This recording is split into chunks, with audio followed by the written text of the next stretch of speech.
மண்டுக முனிவருக்கு சாப விமோச்சனம் அளிக்க மதுரை சென்ற சுந்தரராஜ பெருமாள் என்ற கள்ளழகர் தற்பொழுது தனது இருப்பிடமான அழகர் கோவில் வந்து சேர்ந்தார்.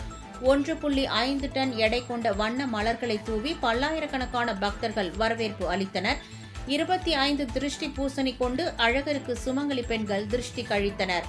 உலக புகழ்பெற்ற மதுரை அழகர் கோவில் சித்திரை திருவிழா கடந்த 8ஆம் தேதி தொடங்கி நாளை உற்சவ சாந்தி நிகழ்ச்சியுடன் நிறைவு பெறுகிறது.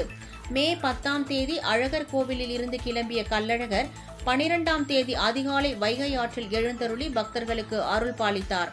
13ஆம் தேதி மண்டுக முனிவருக்கு சாப விமோச்சனம் அளித்த கள்ளழகர் 494 மண்டக படிகளில் எழுந்தருளி பக்தர்களுக்கு அருள் பாலித்தார்.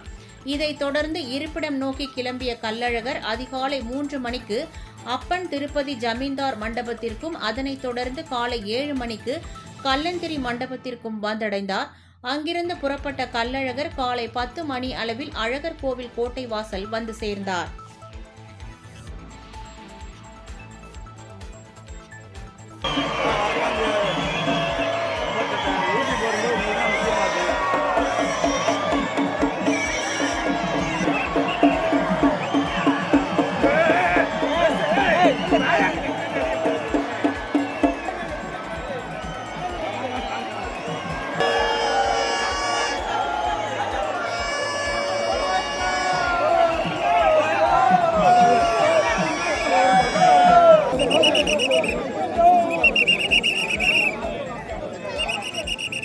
மேல தூக்கி பிடிக்குமா சார்?